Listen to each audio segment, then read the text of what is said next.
दिन भर की चुनिंदा खबरों के साथ बस्तर की बात में आपका स्वागत है। नमस्कार, मैं हूं उपेंद्र। इससे पहले कि हम आगे बढ़ें, एक नजर डालते हैं आज की हेडलाइंस पर। पाठ यात्रा के साथ शुरू हुआ विश्व प्रसिद्ध बस्तर दशहरा। ठुरलू खोटला की विधि विधान पूर्वक की गई पूजा अर्चना। हर वर्ष हरेली पर्व के दिन होता है ये विधान। हरेली पर्व के दिन गोधन न्याय योजना का किया गया शुभारंभ। योजना से पशुपालकों का संवरेगा जीवन। तीसरे सावन सोमवार के अवसर पर शिवालयों में श्रद्धालुओं की नहीं रही भीड़। शिवालयों में सोशल डिस्टेंसिंग और अन्य नियमों का नहीं हो रहा पालन। और अब खबरें विस्तार से। सबसे पहले आप सभी दर्शकों को हरेली अमावस्या के इस पावन अवसर पर बहुत बहुत शुभकामनाएं और बधाई। बढ़ते हैं खबरों की ओर। 75 दिनों तक चलने वाले विश्व प्रसिद्ध बस्तर दशहरा महापर्व का शुभारंभ सोमवार को राजमहल सिंह डेहड़ी के सामने पाठ यात्रा विधान के साथ शुरू हुआ। सांसद और दशहरा समिति के अध्यक्ष दीपक बैज की उपस्थिति में परंपरानुसार ठुरलू खोटला की पूजा अर्चना रथ निर्माण करने वाले कारीगर और पुजारियों के द्वारा की गई। रथ निर्माण के लिए लकड़ी लाने के साथ ही अन्य विधान भी आने वाले दिनों में निभाए जाएंगे।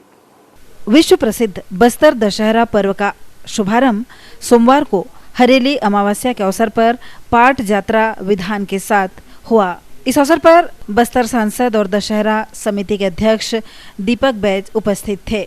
बस्तर की परंपरा के अनुसार ठुरलू खोटला की पूजा अर्चना की गई। इसके साथ ही रथ निर्माण में लगने वाले औजारों की भी परंपरा के अनुसार विधि विधान पूर्वक पूजा अर्चना की गई। अंडा और लाई अर्पण करने के बाद मोगरी मछली और बकरे की बलि दी गई। पूजा के अंत में बस्तर की परंपरा के अनुसार देसी महुआ से बने शराब तर्पण के रूप में चढ़ाया गया और उसका सेवन पूजा करने वालों ने प्रसाद के रूप में किया। इस पूजा के दौरान बस्तर राज परिवार से भी पूजा का सामान प्रतिवर्ष अनुसार इस वर्ष भी पहुंचा। कार्यक्रम में उपस्थित सांसद और दशहरा समिति के अध्यक्ष दीपक बैज ने बताया, मैं बस्तर की जनता को आज हरियाली त्योहार का बहुत बहुत बधाई देता हूँ। और आज विश्व के ऐतिहासिक दशहरा का शुभारंभ पाठ यात्रा के माध्यम से हुआ है। मैं इसके लिए भी बस्तर की जनता को बहुत बहुत बधाई देता हूँ कि आज 75 दिनों तक ये विश्व प्रसिद्ध दशहरा का सुचारू रूप से आज के बाद प्रारंभ हुआ है। आज इस पाठ यात्रा का छोटा सा पूजा विधान कार्यक्रम चालू हुआ और इसके साथ ही लगातार हमारा बस्तर का ऐतिहासिक दशहरा 75 दिनों तक पूरे बस्तर की जनता, बस्तर के देवी देवता, राज परिवार, माँ दंतेश्वरी, शासन प्रशासन, माननीय मुख्यमंत्री के सहयोग से, सभी के सहयोग से इस ऐतिहासिक दशहरा का संपन्न होना है। इस पावन अवसर पर मां दंतेश्वरी के जय घोष से सारा वातावरण गुंजायमान हुआ। इस अवसर पर बजाए जाने वाले बस्तर के पारंपरिक वाद्य की ध्वनि ने भी लोगों का ध्यान आकृष्ट किया। बस्तर रियासत के अर्जुन मांझी ने हमें बताया, पाठ यात्रा के नाम से फुलोरी से लाते हैं लकड़ी, इसको 35 आदमी ले आते, इसको बोलते हैं टुरलू कोटला। इसका नाम टुरलू कोटला के नाम से इसका पाठ यात्रा होता है। इसमें जो पुजारी लोग जो आते हैं, उन लोग बड़े लोग, उन लोग पूजा पाठ करते हैं। इसके बाद इसका शुरुआत करके मतलब संपन्न करते हुए इसका मतलब पूजा पाठ करके इसके बाद डेरी गड़ाई के बाद वहाँ यात्रा होता है। यात्रा के बाद निशा यात्रा, माली परगा सब मिला के 75 दिन का दशहरा होता है। मांझी चाल की सब इसको संचालक करते हैं। बस्तर दशहरा में पूरे बस्तर संभाग के देवी देवता और पुजारी शामिल होते हैं। इसी परंपरा का निर्वहन करते हुए मां दंतेश्वरी के शक्तिपीठ दंतेवाड़ा मंदिर के पुजारी जिया ने दशहरा पर्व के संबंध में कहा, यह जो रथ बनाने का कार्य जो है प्रारंभ हो गई है दशहरा के लिए और इसमें जो सम्मिलित होते हैं पूरे मांझी, मुखिया, गायता, रैयत और पूरे प्रशासनिक जितने भी अधिकारी हैं ये और हमारे राजनीतिक से जुड़े जितने भी राजनीतिक पार्टी के हैं वो भी सम्मिलित होते हैं और साथ में जो है राज परिवार से जो है विशेष यह पूजा के लिए पूजा पाठ का सामान जो है यहाँ पे आती है और उसके बाद ही यह पूजा जो है संपन्न होती है। इस अवसर पर बस्तर संभाग के विभिन्न क्षेत्रों के मांझी, मुखिया, मेंबर, मेंबरीन, पटेल, पुजारी, गायता के साथ अपर collector Arvind Ekka, SDM Shri GS Markam, Dussehra समिति के सचिव जगदलपुर तहसीलदार मधुकर सिरमौर के साथ ही स्थानीय जनप्रतिनिधि और गणमान्य नागरिक उपस्थित थे। हम आपको बता दें कि संभाग मुख्यालय से लगे ग्राम बिलौरी के ग्रामीणों द्वारा एक दिन पहले ही सरगी पेड़ की लकड़ी, जिसे ठुरलू खोटला कहा जाता है, रविवार को भाटीगुड़ा के जंगल से लाकर राजमहल के सिंहढोड़ी के सामने रखी गई थी। इस परंपरा को ग्रामवासी सदियों से निभाते आ रहे हैं और ये परंपरा आने वाली पीढ़ी द्वारा भी निभाई जाए, इसके लिए जो ग्रामवासी इस परंपरा में शामिल नहीं होते हैं उनसे जुर्माना भी वसूला जाता है। इस संबंध में ग्राम बिलौरी के कोटवार संतो कश्यप ने कहा, बैठ। हाँ, बिलौरी से जाता है। अच्छा, कैसे करते हैं उस लकड़ी के लिए? टुरलू कोटला को ना हम बड़ा गांव है करके 7 पारा बिलौरी होता है। जहाँ जहाँ छोटे छोटे गांव हैं, टुरलू कोटला थोड़ा छोटा होता है, उसीलिए हम छोटे छोटे गांव पारा को तैयारते हैं और तुम लोग ले जाओ इसको, हम बड़े पटा ले जाएंगे और रथ खींचने जाएंगे।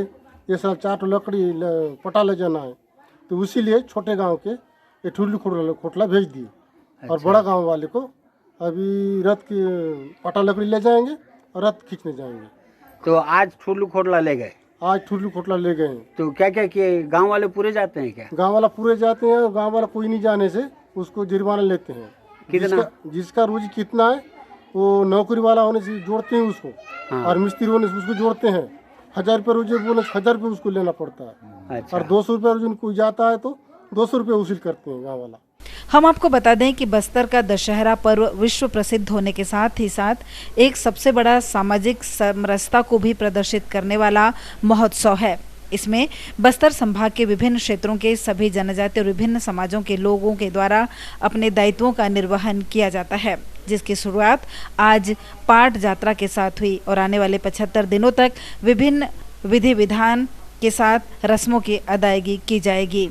हम आपको बता दें कि इस बार कोरोना महामारी के चलते नियमों का पालन किया गया। बस्तर की बात, जगदलपुर। प्रदेश सरकार की महत्वपूर्ण गोधन न्याय योजना का शुभारंभ संसदीय सचिव नगरीय निकाय रेखचंद जैन और महापौर सफीरा साहू ने लालबाग स्थित SLRM सेंटर में सोमवार की सुबह हरेली त्योहार की परंपरा निभाते हुए पूजा अर्चना के साथ विधिवत पूर्वक संपन्न किया गया। इस अवसर पर पशुपालकों को कार्ड भी वितरित किए गए। गोधन न्याय योजना का शुभारंभ हरेली त्योहार की परंपरा निभाते हुए विधिवत पूजा अर्चना के साथ किया गया। पूजा विधान के पश्चात राजकीय गीत का वाचन किया गया। SLRM के स्व सहायता समूह से जुड़ी महिलाओं ने आकर्षक रंगोली बनाकर गोधन न्याय योजना की ओर ध्यान आकर्षित किया। इस अवसर पर उपस्थित लोगों को संबोधित करते हुए संसदीय सचिव और विधायक रेखचंद जैन ने कहा कि आज पूरे प्रदेश भर में मुख्यमंत्री भूपेश बघेल के निर्देश में गोधन न्याय योजना की शुरुआत की जा रही है। इस योजना का प्रदेश भर में 2502 गोठानों में शुरुआत हुई है, जिनमें 2300 ग्रामीण क्षेत्रों में और 202 नगरीय निकायों में गोठान होंगे। गोधन न्याय योजना का मुख्य उद्देश्य गौ माता के संरक्षण और संवर्धन के लिए है। साथ ही इससे गोबर खाद, रोजगार, गोठान और अन्य सभी की भागीदारी सुनिश्चित होगी। उन्होंने बताया कि छत्तीसगढ़ के संवेदनशील मुख्यमंत्री भूपेश बघेल जी के द्वारा गौवंश के संरक्षण और संवर्धन के लिए वर्मी कंपोस्ट खाद को बढ़ाने के लिए, बढ़ावा देने के लिए, जैविक खेती को बढ़ावा देने के लिए आज हरेली के इस पर्व पर गोधन न्याय योजना प्रारंभ की जा रही है और इसकी शुरुआत नगर निगम क्षेत्र में आज शुरू हो गई है। इस योजना के अंतर्गत पशुपालकों से गोठान केंद्रों में जो गोबर कलेक्ट करके वो लोग लाएंगे, 2 रुपये किलो की दर से उनका गोबर खरीदा जाएगा और गोठान समिति अगर घर घर जाकर वसूल करती है तो ₹1.75 मिलेगा। 2 रुपये की जो दर है परिवहन के साथ में है और इस गोबर को तैयार करते हुए वर्मी कंपोस्ट बनाया जाएगा और वर्मी कंपोस्ट लैंप्स के माध्यम से किसानों को दिया जाएगा 8 रुपये प्रति किलो के हिसाब से, जिससे जैविक खेती को बढ़ावा मिलेगा, लोग स्वस्थ रहेंगे और जो खुले में पशु घूमते थे उस पर रोक लगेगी और किसानों की आय में वृद्धि होगी। इस संरचना के माध्यम से, इस न्याय योजना के माध्यम से ग्रामीण क्षेत्र, शहरी क्षेत्र के जो पशुपालक हैं उनके आर्थिक स्रोत बढ़ेंगे। इस दिशा में हम लोग काम कर रहे हैं। गोधन योजना से पशुपालकों को आर्थिक मदद के साथ महिला समूह को रोजगार मिलेगा, जिससे वो आर्थिक रूप से सुदृढ़ होगी। साथ ही सड़कों पर पशुओं का जमावड़ा नहीं होगा। गोबर खाद से हमारी जमीन की उर्वरा शक्ति बढ़ेगी। महापौर सफीरा साहू ने कहा कि मुख्यमंत्री भूपेश बघेल ने गोधन न्याय योजना का आज से आगाज किया है। ये देश का पहला राज्य है जो इस तरह की योजना की शुरुआत कर रहा है। इससे किसानों को जैविक खाद मिलेगी, जमीन की उर्वरा शक्ति बढ़ेगी, शहरों के सड़कों पर पशुओं का जमावड़ा नहीं होगा। साथ ही हमारे मुख्यमंत्री का नारा 4 चिन्हारी, नरवा, धुरवा, गरवा और बाड़ी से इस तरह प्रदेश विकास की ओर अग्रसर होगा। इस कार्यक्रम के प्रारंभ में नगर निगम आयुक्त प्रेम कुमार पटेल ने इस योजना के विषय पर विस्तार से जानकारी देते हुए कहा कि शहर में कुल 500 पशुपालक हैं, जिनमें 250 पशुपालकों का पंजीकरण किया गया है। साथ ही इस योजना का क्रियान्वयन मिशन क्लीन सिटी के माध्यम से किया जाएगा। उन्होंने बताया कि शहर के SRLM सेंटरों में लालबाग सेंटर, प्रवीरवाड़ सेंटर, नया मुंडा सेंटर, धर्मपुरा सेंटर और बोधघाट सेंटर में खरीदी केंद्र स्थापित किए गए हैं। उन्होंने इस योजना को सफल करने में पशुपालकों के साथ ही आम नागरिकों से सहयोग की अपेक्षा की है। कार्यक्रम के दौरान नगर निगम MIC सदस्यों के साथ पार्षद गण, अधिकारी और कर्मचारी काफी संख्या में उपस्थित थे। बस्तर की बात, जगदलपुर। तीसरे सावन सोमवार के पावन अवसर पर भगवान भोलेनाथ की विधि विधान पूर्वक पूजा अर्चना शहर के शिवालयों में शिव भक्तों के द्वारा की गई। कोरोना महामारी का असर शिव मंदिरों पर भी पड़ा है। इस वर्ष पूर्व की भांति शिव मंदिरों में श्रद्धालुओं की भीड़ नहीं रही। श्रद्धालुओं द्वारा मास्क पहनकर पूजा अर्चना किए जाने के आदेश हैं, परंतु कई श्रद्धालु इस आदेश का पालन करते हुए नहीं देखे गए। इस वर्ष सावन के महीने में सावन सोमवार पर भी शिवालयों में कोरोना का असर दिख रहा है। शहर के शिवालयों में पहले जैसी चहल पहल और रौनक नहीं दिखी। तीसरे सोमवार के पावन अवसर पर कुछ ही भक्तगण शिवालयों में पहुंचे। मंदिरों में मास्क और सोशल डिस्टेंसिंग का भी पालन करते हुए श्रद्धालु नहीं दिखे। देश भर में फैली कोरोना वायरस महामारी के कारण सभी त्योहारों को लोगों को अपने घरों में ही मनाने की सलाह दी गई है। यही वजह है कि श्रद्धालु इस वर्ष सावन भी अपने घरों में ही रहकर मना रहे हैं। इसके अलावा सावन के महीने में आयोजित की जाने वाली कांवड़ यात्रा भी इस साल प्रतिबंधित कर दी गई है। इस संबंध में एक कांवरिया ने हमें बताया, पूजा पर बहुत असर पड़ा है। हम हर साल प्रति वर्ष हम जो है बैद्यनाथ, बाबा बैद्यनाथ के यहाँ हम जल लेकर, कांवर लेकर जाते हैं और सोमवार को हमारा जल चढ़ता है, जो कि कोरोना के कारण ये 13 साल कंटिन्यू हो गया था। ये 14 साल हमको जाना था। हमारा कोरोना के कारण जो है ये 14वां साल 2020 में हमारा अखंड हो गया। हम बाबा बैद्यनाथ का दर्शन नहीं कर पा रहे हैं। ये कोरोना के कारण ही हो रहा है, नहीं तो अभी तक हमारा अखंड नहीं हुआ था। हाँ जी, जीवन है तो सब कुछ है।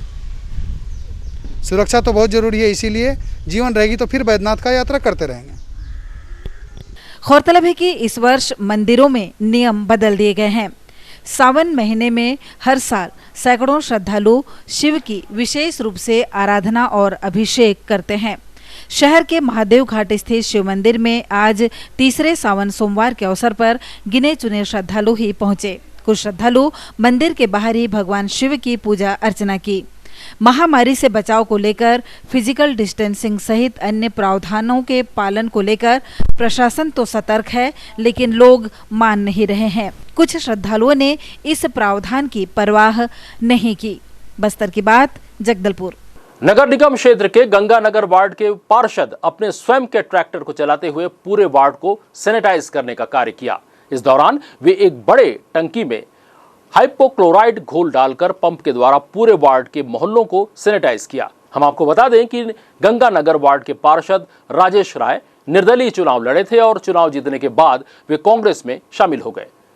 वे अपने वार्ड के 725 परिवारों को स्वस्थ रखने के लिए सतत प्रयासरत हैं। उनके वार्ड में काफी स्लम एरिया भी आता है। समय समय पर राजेश राय अपने वार्ड के लोगों को सोशल डिस्टेंसिंग, मास्क लगाने और बार बार हाथ धोने की जानकारी करते हुए जागरूक करते हैं। उन्होंने स्वयं के खर्चे पर पूरे वार्ड को सैनिटाइज कर एक अनुकरणीय पहल की है। बस्तर की बात में फिलहाल वक्त हो चला है छोटे से ब्रेक का। ब्रेक के बाद हम फिर हाजिर होंगे कुछ और खबरों के साथ। बने रहिए हमारे साथ।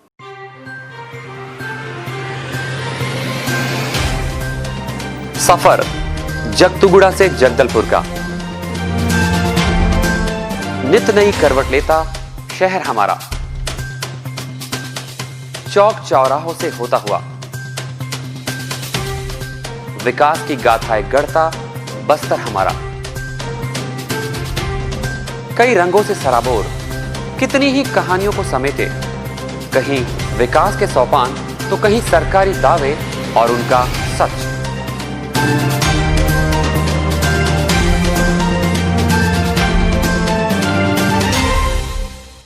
आतंक से दहलते जंगल, जमीन और जीवन,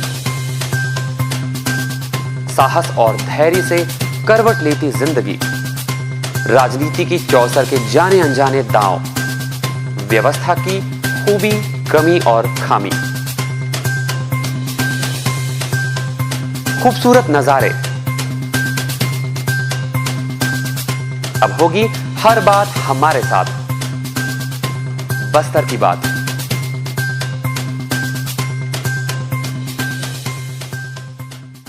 ब्रेक के बाद आपका स्वागत है। आइए बढ़ते हैं खबरों की ओर। यातायात पुलिस द्वारा न केवल यातायात नियमों का पालन करवाने हेतु आवश्यक कार्रवाई की जा रही है, बल्कि कोरोना वायरस के संक्रमण के फैलाव को रोकने के लिए भी जागरूकता अभियान चलाया जा रहा है। इस मौके पर बस्तर के स्थानीय बोली हल्बी में महामारी से बचने के लिए लाउड स्पीकर के माध्यम से संदेश दिए जा रहे हैं। वहीं शहर के अव्यवस्थित यातायात, नो पार्किंग में खड़ी करने वाले वाहन, 3 सवारी, तीव्र गति, बिना लाइसेंस और वाहनों में काली फिल्म लगाकर चालानी कार्रवाई करने वाले 31 वाहन चालकों के विरुद्ध चालानी कार्रवाई कर 10,100 रुपए समन शुल्क वसूले गए।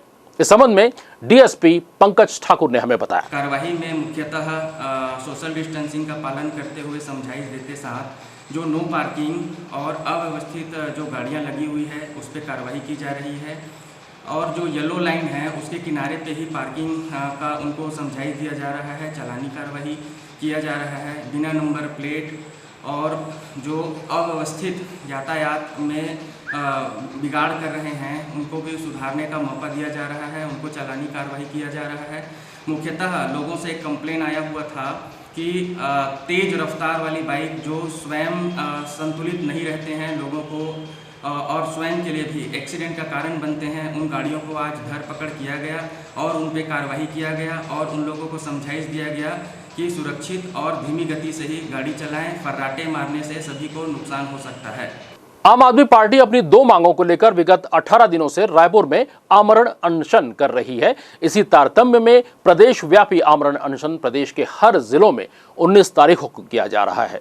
बस्तर जिला अध्यक्ष तरुणा बेदरकर का आमरण अनशन दूसरे दिन भी जारी है। पार्टी का कहना है कि 18 दिनों के अनशन के बाद श्री भूपेश सरकार प्रदेश के युवाओं को अनदेखा कर रही है।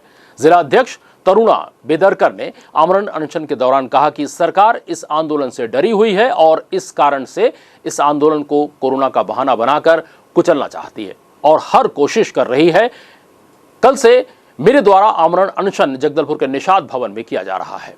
स्थानीय पुलिस पेट्रोल पंप के पास स्थित हरिहर बाजार परिसर के सामने स्थित 2 हरे भरे पेड़ों के साथ ही परिसर के अंदर स्थित 2 पेड़ों को भी काट दिया गया है। बताया जाता है कि हरिहर बाजार में स्थित स्व सहायता समूह के पदाधिकारियों द्वारा इन पेड़ों को काटा गया है। इंद्रावती बचाओ अभियान के सदस्यों ने इस कृत्य का पुरजोर विरोध करते हुए दोषियों के विरुद्ध कड़ी से कड़ी कार्रवाई करने की मांग की है और सिटी कोतवाली में दोषियों के विरुद्ध एफआईआर दर्ज करवाया है। इसी दौरान इंद्रावती बचाओ अभियान के सदस्यों ने कहा कि वर्तमान में पर्यावरण को बचाने के लिए सभी संघ संगठन संस्थाओं द्वारा पौधारोपण अभियान चलाया जा रहा है ताकि हमारा पर्यावरण हरा भरा रहे। वहीं कुछ लोगों द्वारा बेवजह पेड़ों को काटकर पर्यावरण को क्षति पहुंचाया जा रहा है। एक तरफ शहर भर में सैकड़ों पौधे रोपकर शहर को हरा भरा बनाने और पर्यावरण संतुलन को बरकरार रखने के लिए इंद्रावती बचाओ अभियान द्वारा वृक्षारोपण कार्यक्रम लगातार चलाया जा रहा है। वहीं दूसरी तरफ शहर के लाल बाग स्थित हरिहर बाजार में खिलखिलाते लहलहाते पेड़ों को बेरहमी से काट दिया गया है, जिसका कड़ा विरोध इंद्रावती बचाओ अभियान द्वारा किया गया। इसके खिलाफ अभियान के सदस्यों ने रविवार को कोतवाली में एफआईआर दर्ज करवाया। इनका कहना है कि एक पौधे को वृक्ष बनने में काफी समय लगता है, देख रेख की जरूरत भी पड़ती है। अभियान के सदस्यों ने आक्रोशित होकर कहा कि छाया दे रहे इन पेड़ों को बेवजह काटा गया है। इस संबंध में अभियान के अध्यक्ष किशोर पारख ने कहा, शनिवार को यहाँ पे एक वो घटना घटी जिसमें यहाँ पे हरिहर बाजार जो कि पुलिस पेट्रोल पंप के पास है, लालबाग के से लगा हुआ है, उस क्षेत्र में जो बाजार में के बाहर के 2 पेड़ और अंदर के पेड़ों को, एक पेड़ को बेरहमी से काटा गया। हमें इसका अफसोस ज़रूर है कि हमें देरी से खबर मिली, वरना हम किसी भी हाल में ये कृत्य होने नहीं देते। मगर बावजूद भी उसके हमने तत्काल उसकी रिपोर्ट पुलिस थाने में करवाई और कार्रवाई की मांग की है कि जो भी अपराधी है उसके विरुद्ध कड़े से कड़ी कार्रवाई होनी चाहिए।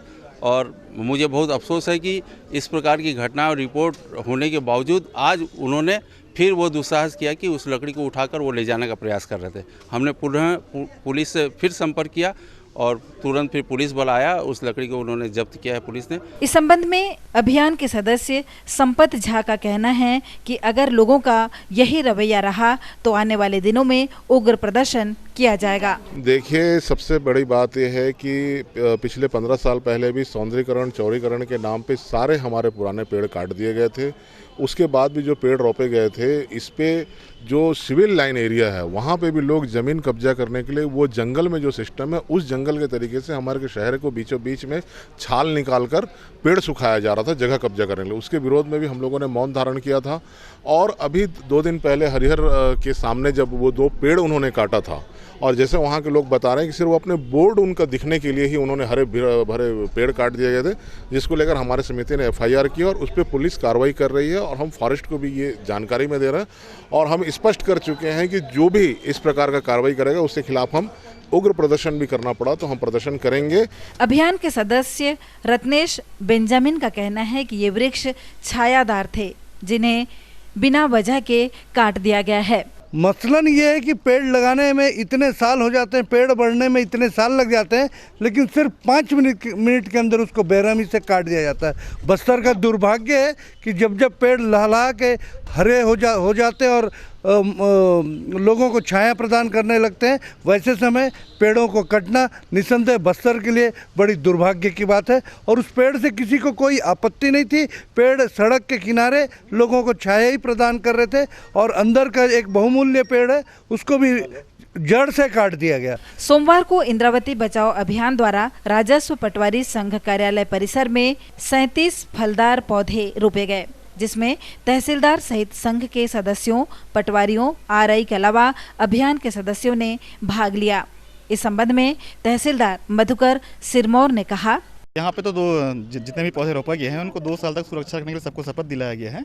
और ये पटवारी संघ कार्यालय में है, यहाँ पे हमेशा हमारे पटवारी जनाब रहते हैं, वही इनकी सुरक्षा करेंगे। अभियान के सदस्यों ने इस अवसर पर पौधों की रक्षा करने के लिए शपथ भी ली। वर्तमान में पर्यावरण को बचाने के लिए सभी संघ, संगठन और संस्थाओं द्वारा पौधारोपण अभियान चलाया जा रहा है, ताकि हमारा पर्यावरण हरा भरा रहे और बस्तर अंचल सदा ऐसे ही खिलखिलाता रहे, लहलहाता रहे। बस्तर की बात, जगदलपुर। बस्तर की बात में अंत में एक नजर आज की हेडलाइंस पर। पाठ यात्रा के साथ शुरू हुआ विश्व प्रसिद्ध बस्तर दशहरा। ठुरलू खोटला की विधि विधान पूर्वक की गई पूजा अर्चना। हर वर्ष हरेली पर्व के दिन होता है ये विधान। हरेली पर्व के दिन गोधन न्याय योजना का किया गया शुभारंभ। योजना से पशुपालकों का संवरेगा जीवन। तीसरे सावन सोमवार के अवसर पर शिवालयों में श्रद्धालुओं की नहीं रही भीड़। शिवालयों में सोशल डिस्टेंसिंग और अन्य नियमों का नहीं हो रहा पालन। बस्तर की बात में आज के लिए बस इतना ही। कल फिर आपसे मुलाकात करेंगे, तब तक हमें दीजिए इजाजत। नमस्कार।